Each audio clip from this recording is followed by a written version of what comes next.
मशक़ी set 5.4 और मजमूई सवालात 5 के सवालात इसमें हम लोग सॉल्व करेंगे। एहतिमाल में अब बच गया है 2 सिक्के और 3 सिक्के के सवालात और 5 से के सवाल, डाइस के सवालात बचे हुए। अब उसके बाद जो है हम लोग पहले मशक़ी सेट 5.4 का 2 सिक्के वाला सवाल देखेंगे।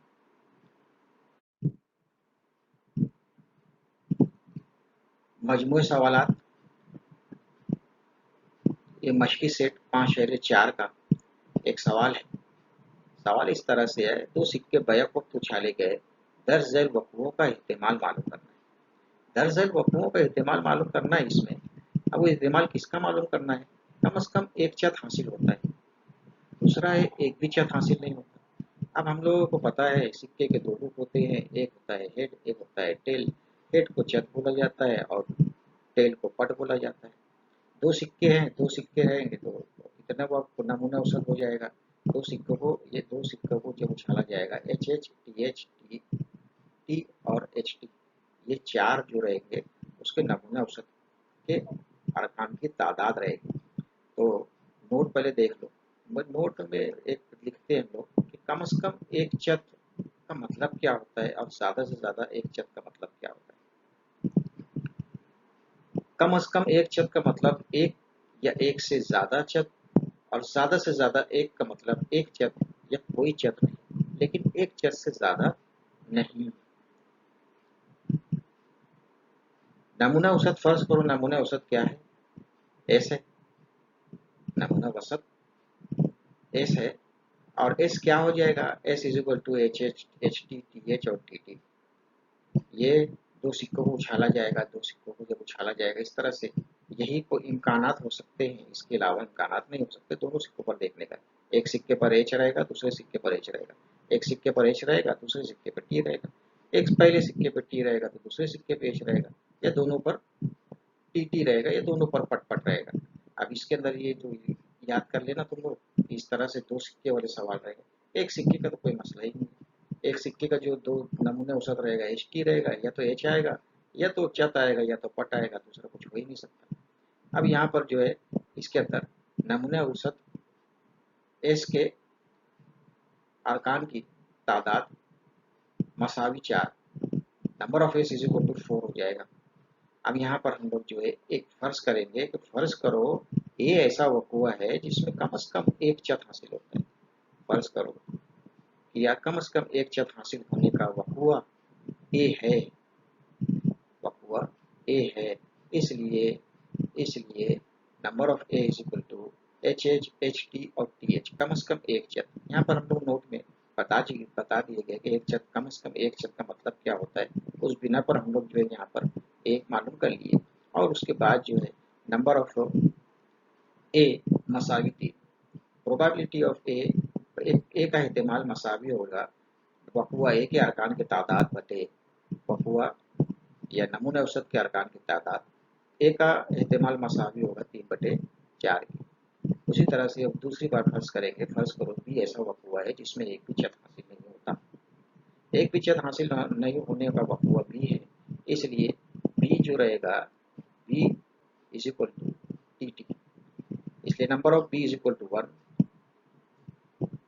Number of B is equal to 1। इसलिए probability of B is equal to number of B upon number of S, और बी का इस्तेमाल 1/4 होगा। जवाब लिखेंगे, जवाब किस तरह से लिखेंगे? जवाब लिखेंगे probability of A is equal to 1 3/4 और probability of B is equal to 1/4। अब 5/4 का दूसरा सवाल है। 5/4 का दूसरा सवाल किस तरह से है उसको जरा देख लो। ये दो पांसे वाले सवाल है। दो पांसे का सवाल थोड़ा सा उसमें तो बहुत ज़्यादा कुछ रहता है, तो उसमें थोड़ा सा प्रॉब्लम आ जाता है, इस बात को याद रखना। दो पांसे के सवाल में, दो पांसे के सवाल के अंदर दो पांसे को बैक वक्त फेंका जाएगा। पांसे के जो होते हैं, जो डाइस जिसको तुम लोग बोलते हो, जो आप लोग जो लूडो खेलते हैं, आजकल तो सब गेम भी ऐसे हो गए जो मोबाइल में खेले जाते हैं। अब तुम लोग बचपन में शायद खेलते होंगे लूडो, किस तरह से होता है, सांप सीढ़ी जो होती है वो भी खेले होंगे। तो उसमें जो है तुम लोग जब फेंकते तो उसपे डॉट डॉट आते थे, एक डॉट आता था तो तुम लोग एक मानते थे, दो डॉट आते थे दो मानते थे। ऐसी जो 6 रूप होते हैं उसके, और 6 रूप में से हर रूप पे अलग अलग नुक्ते बने होते हैं। उन नुक्तों की काउंटिंग से हम लोग उतने खाने आगे चला करते थे। तो पासा डाइस का मतलब समझ लो पहले, पासा वो पासा है, वो डाइस है। अब हम लोग तो एक ही फेंका करते थे उसके अंदर, दो फेंकेंगे तो किस तरह से आएंगे, हल करेंगे। दो पांसे बैक वक्त फेंके गए, दो पांसे बैक वक्त फेंके गए, इसलिए नमूने औसत ऐसे है। उसके अंदर लिखेंगे हम लोग। अरे इसको इसको याद कर लो जरा सी।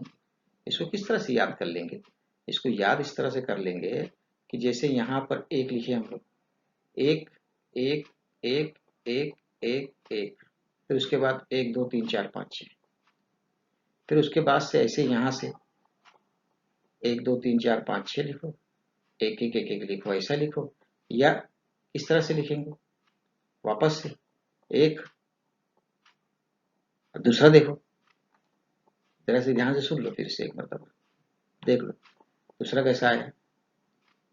ये कैसे लिखे हम लोग, एक दो तीन चार पाँच छः तक का लिखना, एक एक एक एक एक एक, एक दो तीन चार पाँच छः तक का लिखना, एक दो तीन चार पाँच छः तक का लिखना, फिर बाजू में तीन तीन तीन तीन तीन, एक दो तीन चार, पहले पासे में एक दो तीन चार पाँच छः लिखना, और फिर उसके बाद एक एक एक एक एक एक लिखना, फिर दूसरे में भी एक दो तीन चार पाँच छः लिखना, फिर एक दो दो दो दो दो लिखना। देखो किस तरह से आएगा। तीसरा क्या आएगा, कोई बताएगा क्या। यहाँ तीन तो आएगा, क्या आएगा, तीन एक आएगा। दूसरी लाइन आएगी तीन एक तीन दो तीन तीन तीन चार तीन पाँच तीन छः, और फिर उसके बाद आएगा चार एक चार दो चार तीन चार पाँच चार छः। उसके बाद आएगा पाँच एक पाँच दो पाँच तीन पाँच पाँच पाँच छः, और उसके बाद पाँच छः एक छः दो छः तीन छः चार छः पाँच और छः छः। टोटल अरकान की तादाद जो है वो कितनी हो जाएगी, 6 हो जाएगी। नमूना औसत के अरकान की तादाद जो है 36 हो जाएगी।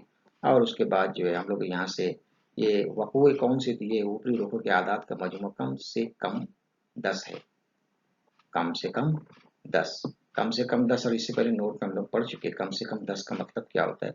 10 होना चाहिए, 10 चलेगा, कम से कम 10, 9 नहीं चलेगा, 9 नहीं चलेगा, 10 चलेगा, 11 या 12, और ज़्यादा से ज़्यादा 12 ही होते हैं इसमें, ज़्यादा से ज़्यादा 12 ही होते हैं। इसलिए अब हम लोग जो है फर्ज करो कि ई ऐसा वक़ुआ है कि ऊपरी रुकों के आदाद का मजमू कम से कम 10 है, 10, 11 या 12। अब हम लोग जो है इसमें से ढूंढ लेंगे, इसमें से ढूंढे कभी हम लोग किस तरह से मिल जाएगा। यहाँ तक तो कुछ मिलता है, ये 8 होता है। यहाँ से गए तुम लोग, ये 9 यहाँ तक का होता है। फिर इधर से गए, ये 9 और ये 10 आता है। यहाँ से शुरू करेंगे, ये शुरू करेंगे, ये 10 हो गया। उसके बाद जो है, फिर उसके बाद ये 10 हो गया, फिर ये 11, फिर उसके बाद फिर ये 12, फिर ये 11, फिर ये 10। ठीक है, 1 2 3 4 5 6, कितने हो गए, 6 हो गए ना। देख लेना अच्छे से, ये 12 हो गए, ये 11 हो गए, ये 10 हो गए, ये 11 हो गए, ये 10 हो गए, कितने हो गए, 6। अब देखो कितने आते हैं। नंबर ऑफ ई जो है किस तरह से आएगा, ये हो गया इसका 10 10 10 11, ये 10 10 11 10 11 और 12, 1 2 3 4 5 6। Number of E is equal to 6 हो जाएगा। Probability of E is equal to number of E upon number of S. Probability of E is equal to 6 upon 36। इसको काट देंगे, 6 का 6, 6 6 36। Probability of E is equal to 1/6। Probability आ गई, एहतिमाल आ गया। एहतिमाल 1/6 किसका होगा, ऊपरी रुकों के आदाद का मजमू कम से कम 10 होने का एहतिमाल 1/6 होगा। दूसरा है सवाल, दूसरा है ऊपरी रुकों के आदाद का मजमू 33 है। अब आदात का मजमू 33 है, तो बाज़ औक़ात जल्दबाजी में हम लोगों को क्या समझ में आता है कि हासिल ज़र्ब तो होता है 36, हम लोग वो हासिल ज़र्ब समझ के कर लेंगे। तो ज़रा ध्यान से पढ़ के सवाल करना।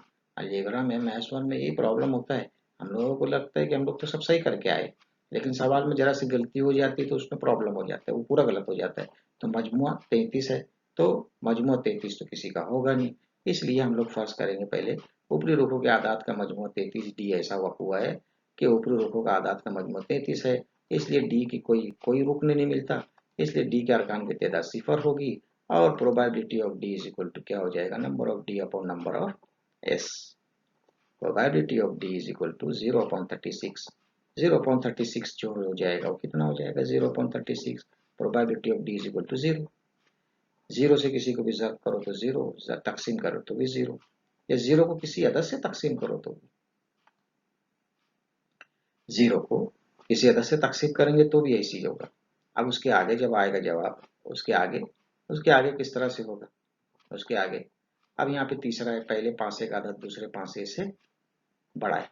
यहाँ पे जरा ध्यान से सुनिए, पहले पासे का अदद जो रहेगा 2, ये दूसरा पासा ये पहले पे 1 दूसरे पे 1, पहले पे 1 दूसरे पे 2, पहले के 1 दूसरे पे 3। तो यहाँ पे क्या बोला जा रहा है, पहले पासे का अदद दूसरे पासे के अदद से बड़ा है, पहले बड़ा रहना चाहिए। तो क्या हो जाएगा, पहला 2 1 3 1 3 2 4 1 4 2 4 3 5 1 5 2 5 3 5 5 6 1 6 2 6 3 6 4 6 5, ये इतने तो हो गए। क्या है, पहले पासे वाला बड़ा है, पहले पासे वाला बड़ा है, इसलिए फर्ज करेंगे हम लोग।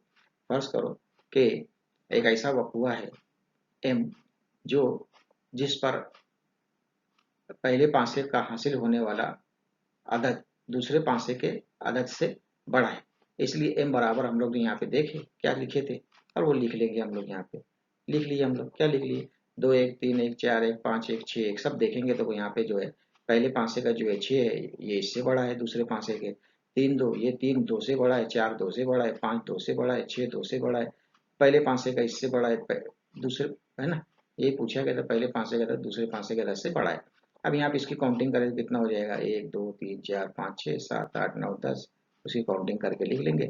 तो number of D is equal to कितना हो जाएगा, number of M is equal to कितना हो जाएगा, 15।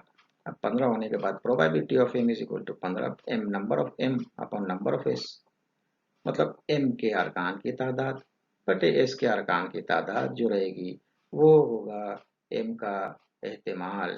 एम क्या है, कौन किसका एहतिमाल होगा, पहले पासे के अदद और दूसरे पासे के अदद से बड़ा होने का एहतिमाल जो रहेगा उसकी कीमत रखेंगे हम लोग 15/36। इसको काट देंगे 3 से, 3 पंजे 15 और 3 एका 3, 3 दूनी 6, 5/12 जवाब आ जाएगा। और ये जवाब जो है किसका जवाब आएगा, ये एहतिमाल probability of M is equal to 5/12, पहले पासे का अदद दूसरे पासे के अदद से बड़ा होने का एहतिमाल 5/12। पूरा जवाब तरतीब से लिख लेना, इस तरह से लिखेंगे, पहले जवाब लिखेंगे जब हम लोग जब 16वां सवाल मजमूई सवाल का सवाल है ये।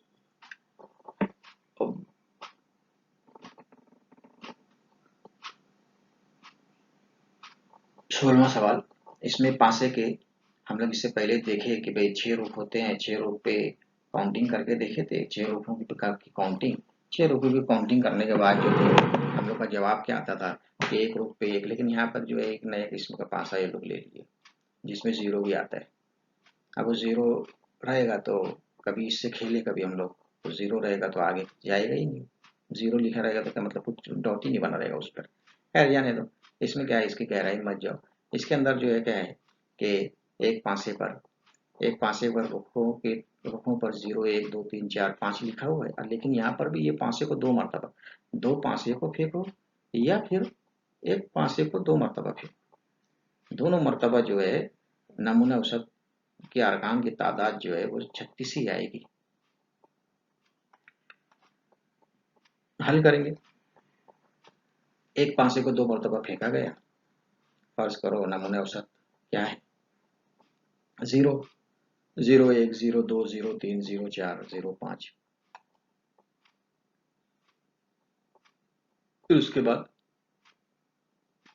1 0 0 1 0 1 2 3 4 5 लिख लेना, जैसे इससे पहले लिखे थे 0 1 2 3 4 5 लिख लेना, 0 0 सबके साथ में लिख लेना, 0 1 2 3 4 5 लिख लेना, 1 सबके साथ लिख लेना।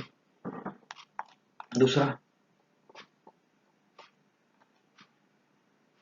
अब उसके बाद जो है 4 0 4 1 4 3 4 4 4 5, उसके बाद 5 0 5 1 5 2 5 3 5 5, और उसके बाद number of S is equal to 36, number of S is equal to 36। नमूना औसत के अरकान की तादाद 36 होगी। अब यहाँ पे जो है सीधा सा सवाल है, ये एक ही छोटे ही सवाल है, 5 2 मरतबा फेंका गया, उस पर स्टार बने हुए सवाल जो रहते वो जरा हाई लेवल के सवाल होते। ऊपरी रुखों पर आने वाले आदात का हासिल है सिफर है, मतलब ये कि ये दोनों के ज़रब करके देखने का, सिफर कहाँ आएगा, सबकी ज़रब करके देखेंगे कुछ ना कुछ अदद आएगा, लेकिन जहाँ जहाँ सिफर है तुम लोग वो सब ले लिए कभी, तो हम लोग का जवाब आ जाएगा 1 2 3 4 5 6 7 8 9 10 11, 11/36 जवाब आएगा सीधे एकदम, लिख सकते हैं हम लोग डायरेक्ट, यहाँ से यहाँ से, और बिगर उसके पढ़े। अब हम लोग लिखेंगे, फर्ज करो कि ये ऐसा हुआ है कि ऊपरी रुखों पर के आदात का हासिल ज़द जो है सिफर है, और उसके बाद जो है कौन से आदात है वो लिख लिए हम लोग, वकुआ ये लिख लिए, ये वकुआ ये लिख लिए, इसकी काउंटिंग कर लिए, काउंटिंग करने के बाद जो है number of A is equal to कितना हो जाएगा, 11 हो जाएगा, और उसके बाद probability of A is equal to number of A upon number of S, इसलिए ए का एहतमाल मसावी है 11/36 के, और यही जवाब रहेगा।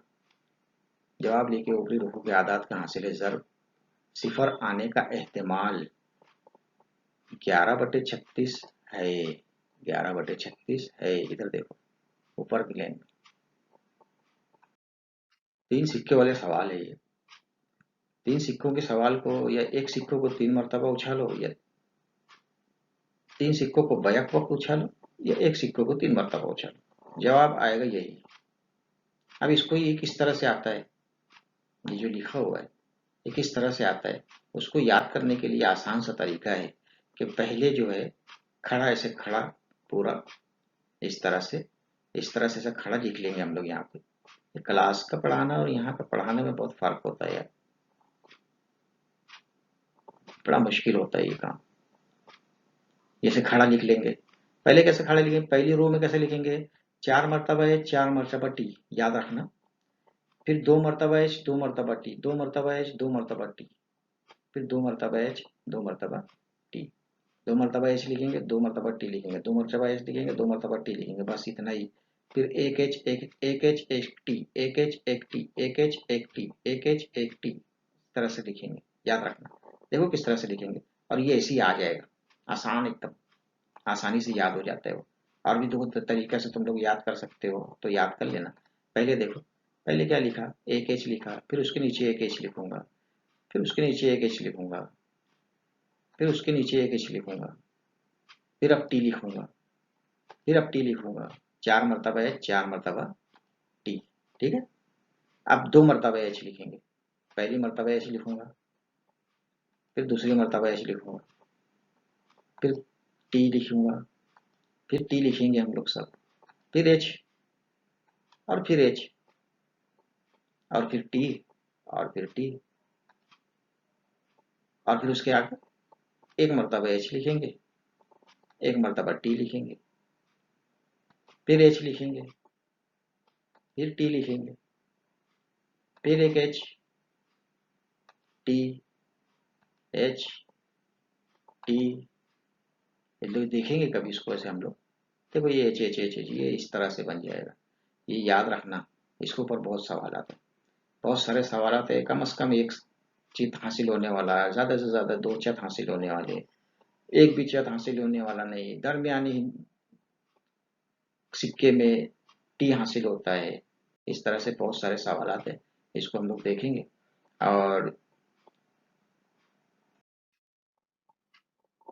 ये यहाँ पे सवालात लिखे हुए और कुछ हद तक का कुछ हल किए हुए, अब इसमें से कभी हम लोग देखेंगे तो सवाल क्या होगा एक तो ये 3 सिक्के वाले सवाल है। 3 सिक्के वाले सवाल में हम लोग किस तरह से इसको लिख लिए थे, ये हम लोग इससे पहले बता दिए गए तुम लोग को ये किस तरह से आता है। और उसके बाद बी ऐसा वक्फ है जिसमें एक भी चत हासिल नहीं होता, वो देख लेंगे। फिर ऐसे सवाल पर ही लिख लेंगे हम लोग। अब इसमें जरा देख लो, यहाँ पे जरा ध्यान से किस तरह से करना है इसको, और सबका एहतिमाल मालूम करना है।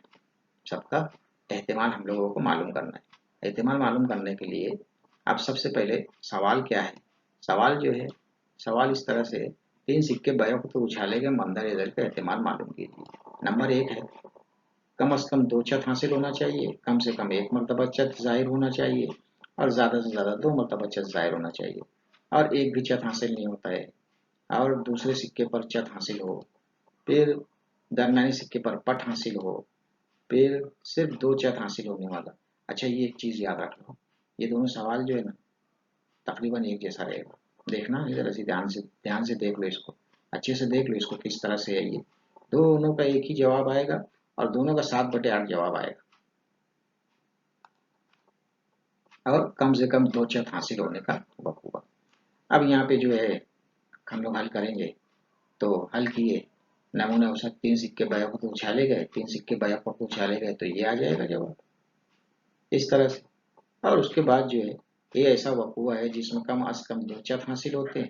कम अज़ कम 2 चत हासिल होने का वक़्फ़ा जो है हम लोग कभी यहाँ से देखेंगे, 2 चत हासिल होना चाहिए, कम अज़ कम 2 चत, कम अज़ कम 2 चत। 2 चत का मतलब ये हो जाएगा 2 चत रहेगा और या तो 3 चत रहेगा। तो यहाँ पे 2 चत ये लिखिए, इसमें से देख के ये लिख लिए, कम अज़ कम 2 चत हासिल होने का वक़्फ़ा। और उसके बाद जो है एहतिमाल मालूम कर लिए, probability of A is equal to probability of A is equal to number of A upon number of S। कीमत रख लिए, नंबर ऑफ ए की कीमत कितनी आएगी, 4 लिखे थे, 4/8 इसको काट लिए, जवाब आ जाएगा 1/2। अब बी ऐसा वक़्फ़ा है, बी ऐसा वक़्फ़ा है जिसमें एक भी चत नहीं हासिल होता, एक भी चत हासिल नहीं होते हैं, एक भी चत हासिल नहीं, मतलब टी आएगा, पट ही आएगा। तो B is equal to T. इसकी तादाद कितनी हो गई, number of B is equal to 1। ठीक है, प्रोबेबिलिटी ऑफ, यहाँ बी रहेगा, probability of B is equal to number of B upon number of S, और कीमत रख लिए 1/8। सी ऐसा वक़्फ़ा है जिसमें दूसरे सिक्के पर चत हासिल होता है, दूसरे सिक्के पर चत हासिल होता है, दूसरे सिक्के पर चत हासिल होता है, दूसरे सिक्के पर चत, ये एक हो जाएगा, यहाँ पे चत दूसरे पे आता है, ये दूसरे पे आता है, ये नहीं आता है, ये दूसरे पे आता है, कितने हो गए,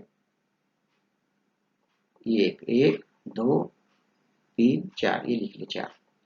number of C is equal to कितना हो जाएगा, 4। Probability of C is equal to कितना हो जाएगा, number of C upon number of S. कीमत रख लिए 4/8, 4 एका 4, 4 दूनी 8, 1/2। डी ऐसा वक़्फ़ा है जिसमें दरमियानी सिक्के पर पट हासिल होता है। अब दरमियान में पट, इधर कैसा था, इधर कैसा था, दरमियान में चत था, अब इधर दरमियान में पट है, एक जैसा सवाल है, कोई प्रॉब्लम नहीं उसमें, तुम लोग कर सकते हो देख के। अब इसके बाद इसके probability of D, number of D is equal to 4, probability of D is equal to number of D upon number of S, और कीमत रख दिए, कीमत रख के जवाब आ गया 1/2 जवाब हो जाएगा।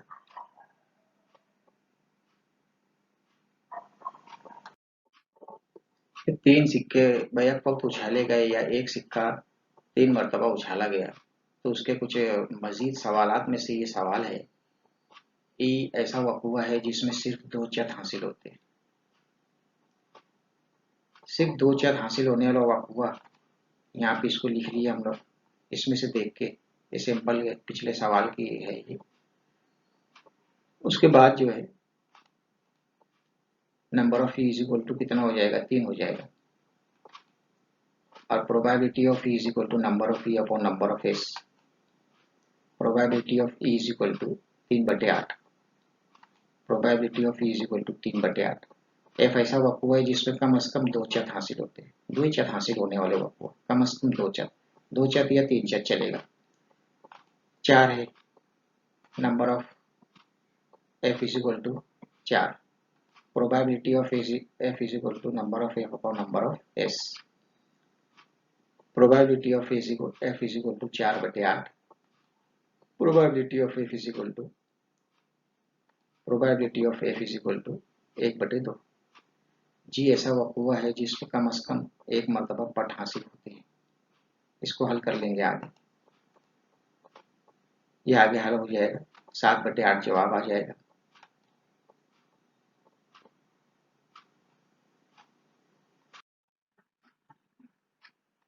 मजमूई सवालात 5 का ये एक सवाल है छठा। एक बॉक्स में 5 सुर्ख कलम, 8 नीली कलम कलम और 3 सब्ज कलम है। बेतरतीब तरीके से मुजतबा को एक कलम निकालना है, तो एहतिमाल मालूम कीजिए कि निकाला गया कलम नीला है। नीला कलम का बताना है। टोटल कितनी कलम है? 5, 8, 13 और 3, 16। कलम कौन से निकालेगा? वो नीला। 8 निकालेगा, 16 है, 8/16। अब इतना तो आना चाहिए हम लोगों को ना, है ना। हल करो, लिखना शुरू करो। यहाँ पे 5 सुर्ख कलम मतलब फर्ज कर लेंगे, सुर्ख को फर्ज कर लेंगे R1, R2, R3, R5। 5 सुर्ख कलम बिलतरतीब R1, R2, R3, R4, R5 और 8 नीले कलम मतलब B1, B2, B3, B4, B5, B6, B7, B8। 3 सब्ज कलम मतलब क्या हो जाएगा? G1, G2, G3। नमूना औसत सबकी ले लिए, नमूना औसत लिख लिए सब साथ में, एक साथ सब। टोटल कितने हो गए गिने तो पहले ही यहाँ पे। 8, 5, 13, 3, 16। Number of S is equal to 16। Number of S is equal to 16। और मुश्तबा क्या करता है? सिर्फ नीला कलम निकालने का इतना। नीले कलम कितने हैं? 8 है, तो यही लिखना पड़ेगा हम लोगों को। प्रोबेबिलिटी में इसकी मालूम करना है। कोई भी एक अल्फ़ाबेट लेके फर्ज कर लेंगे हम लोग। अब लिखिए, ऐसा वक़्वा है कि मुश्तबा एक नीला कलम निकालता है। ये ऐसा वक़्वा है जिसमें मुश्तबा जो है एक नीला कलम निकालता है। तो नीला कलम निकालेगा तो कौन सा है? लिखेंगे A is equal to B1, B2, B3, B4, B5, B6, B7, B8। Number of A is equal to 8। Probability of A is equal to number of A upon number of S. A का एहतिमाल बराबर हो जाएगा 8/16। 8 एक 8, 8 दूनी 16। मतलब मुस्तबा का निकाला हुआ कलम का जो एहतिमाल है 1/2 होगा। जवाब लिख लेंगे। मुस्तबा के जरिए निकाला गया एहतिमाल, कलम निकालने का एहतिमाल, नीला कलम निकालने का एहतिमाल 1/2 है। ये एक मजमूई सवालात का सवाल है। मजमूई सवालात 5 का सवाल। एक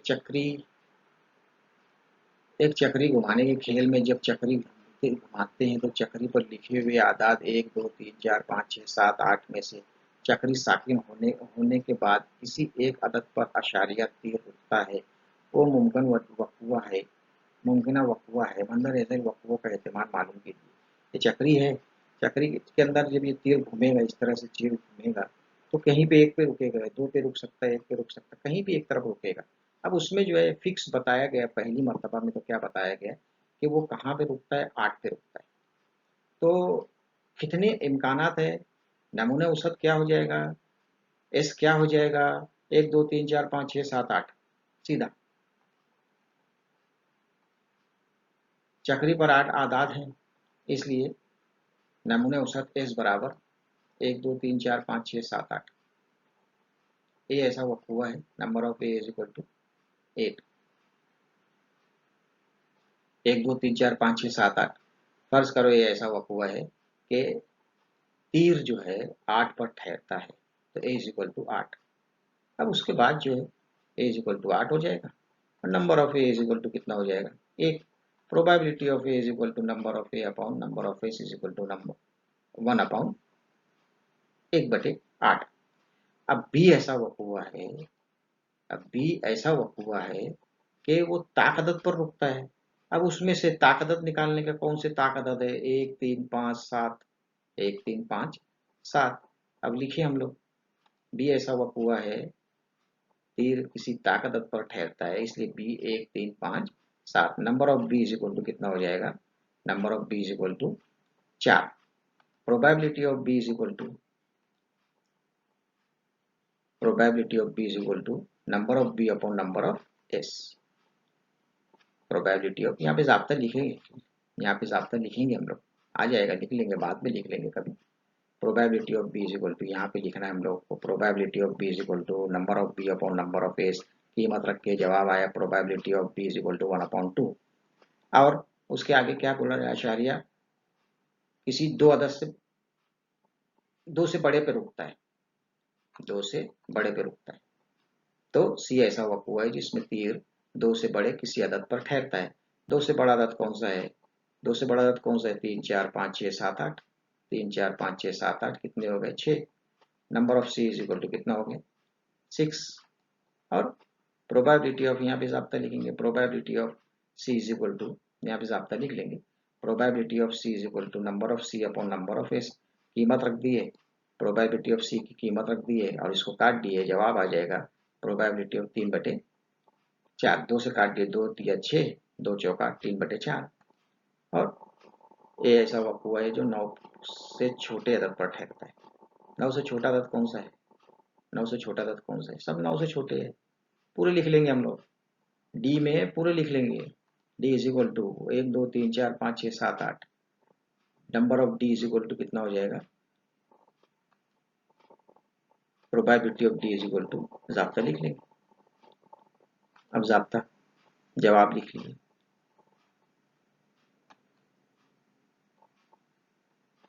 ये जवाब आ गए। ज़ाब्ता सब तरफ लिखेंगे हम लोग। यहाँ पे लिखेंगे, क्या लिखेंगे? यहाँ पे लिखेंगे number of D is equal to 8। यहाँ पे लिखेंगे probability of D is equal to number of D upon number of S. यहाँ पे लिखेंगे number of B is equal to probability of B is equal to number of B upon number of S. यहाँ पे लिखेंगे probability of C is equal to, ये ज़ाब्ता लिख लिए, यहाँ का लिख लीजिए, यहाँ भी लिख लीजिए और यहाँ भी लिख लीजिए और यहाँ पे लिख लिए नंबर ऑफ डी। ये भी एक मजमूई सवालात का 12वां सवाल है। इससे पहले जो मुज्तबा वाला सवाल जो हम लोग देखे हैं उसकी तरह ही है ये सवाल, लेकिन थोड़ा सी अलग है। जैसे यहाँ पे सुर्ख निकाली गए सुर्ख नहीं है, निकाली गई सुर्ख या सफ़ेद है, सुर्ख या सफ़ेद है, तो हम लोग जो है यहाँ से क्या निकाल देंगे? सब्ज माइनस कर देंगे, बाकी लिख लेंगे। अब सब 3 3 ही है, तो यहाँ पे नंबर, यहाँ पे तादाद कितनी आ जाएगी? 6 आ जाएगी। यहाँ पे सुर्ख नहीं है, सुर्ख नहीं है तो मतलब सफ़ेद और सब्ज है, यहाँ 6 हो जाएगी। निकाली गई तादाद कितनी है? गेंद कैसी है? सुर्ख है, तो यहाँ पे 3 हो जाएगी। ठीक है, समझ लो, आपको मश्क खत्म हो रही है। ये आखिरी सवाल, हल करेंगे। देखिए हल, पहले फर्ज करो नमूना उसका तेज है। अब हम लोग यहाँ पे फर्ज नहीं करेंगे, जैसे इससे पहले फर्ज करे थे B1 B2 B3 B4 या 8 कलम वाला सवाल जो हल करे थे, या इसके अंदर फर्ज नहीं करेंगे। अब इसमें हम लोग डायरेक्ट लिख लेंगे R1 R2 R3 W1 W2 W3, और इसके लिए R1 R2 R3 W1 W2 W3 G1 G2 G3 एक साथ लिख लेंगे नमूना औसत। S is equal to R1 R2 R3 W1 W2 W3 G1 G2 G3, और ये number of S is equal to 9 हो जाएगा। और निकाली गई गेंद कैसी है? सुर्ख है। फर्ज करो कि ऐसा वक़ुआ है ए के जिसमें निकाली गई गेंद सुर्ख है। सुर्ख गेंद कितनी है? 3 ही गेंद है, तो A is equal to R1 R2 R3, number of A is equal to 3, probability of A is equal to number of A upon number of S is equal to 3/9। यहाँ पे इसको हल कर लेंगे आगे। अब कितनी बार करेंगे? 3 एका 3 3 तिया 9। ए ऐसा वक़ुआ है जिसमें निकाली गई गेंद सब सुर्ख नहीं है। फर्ज करो बी ऐसा वक़ुआ है जिसमें निकाली गई गेंद सुर्ख नहीं है। अब सुर्ख नहीं है, सुर्ख नहीं है तो मतलब ये 6 है, सफ़ेद है या तो फिर ग्रीन है या तो सब्ज है। लिखेंगे उसको B W1 W2 W3 G1 G2 G3 number of B is equal to 6 number of B is equal to 6 sorry यहाँ पे B आएगा number of B probability of B is equal to number of B upon number of S और probability of B is equal to 6 upon 9 इसको हल करें 2 तिया 6 sorry 3 दूनी 6 3 तिया 9 2/3 अब निकालिए सुर्ख है या सफेद है कौन सी नहीं है कौन सी नहीं है सब्ज नहीं है फिर ले आएगा वही ऐसा हुआ है सी जिसमें निकाली गई गेंद सुर्ख है या सफेद है वो कौन सी आएगी वो लिख लेंगे R1 R2 R3 W1 W2 W3 number of C is equal to कितना हो गया 6 probability of C is equal to number of C upon number of S कीमत रख दी है जवाब आएगा 2/3